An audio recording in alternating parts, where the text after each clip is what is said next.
It's a really, really nice addition in the winter time.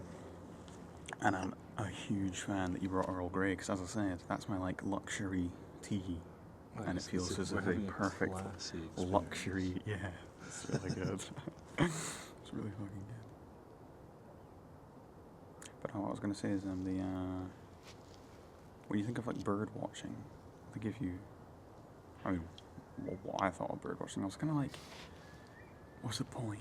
Mm-hmm. You know what I mean? Mm-hmm. That's an easy question that I think most people have. Yeah. But I think it's kind of one of those things that, like, when I was, if you told me at 23, you want to go for a walk in the morning, I'd probably be like, it's boring. Mm-hmm. Like, walk where? Why? For what purpose? You know? But I think maybe it's like an older thing. Maybe it's just like I don't know. I don't know what it is. Maybe you just need to get it. But once you get it, you're like, nah, I could just walk. Yeah, I could just walk. Like, look at this area. I'm actually just walking around this. It'd be cool. Right.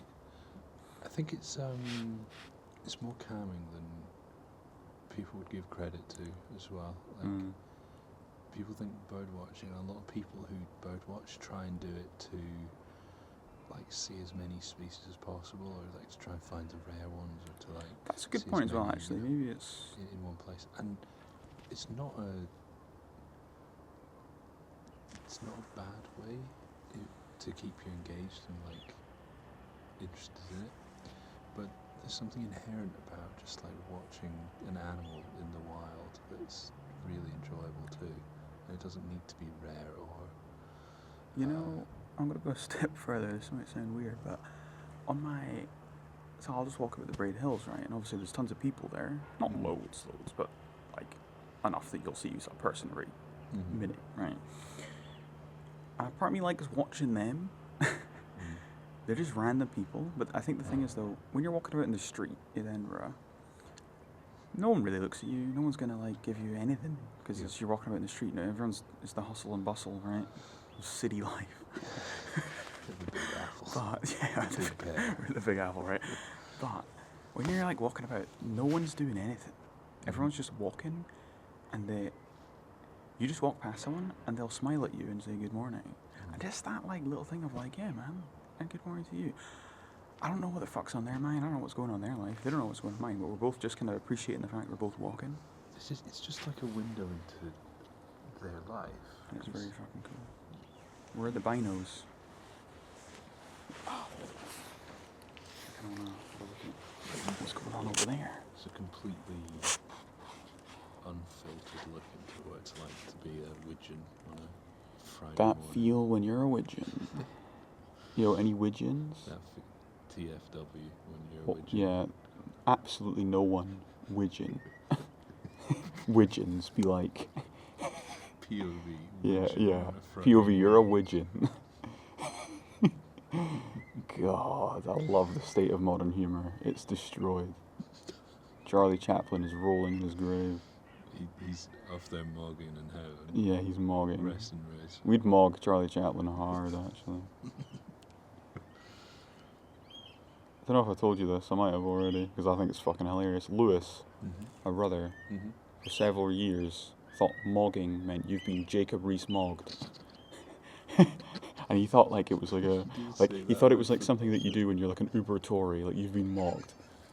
Like, like you've been Jacob Rees-mogged. And he just was so confused at why that went mainstream. He was like, why the fuck are there like American kids talking about being Jacob Rees-mogged? That seems so niche British reference, you know? But yeah, and then he was like, never mind, it doesn't mean that. But now I just can't help but whenever I hear Mog, I just think Jacob Rees-mogged hard. You've been Uber Tories. It actually kind of works. For it does kind of work as well. Like I can see why he was. Like he had that for a while.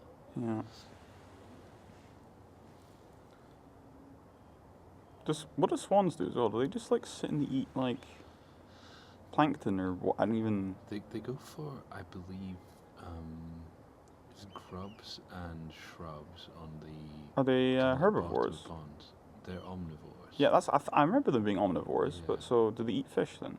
They will eat fish. They'll eat. And do you think there's lots of fish here, or is this not like in a marsh? Right? There's no fish in a marsh, would there? Or maybe like really small ones. Yeah, frogs more likely.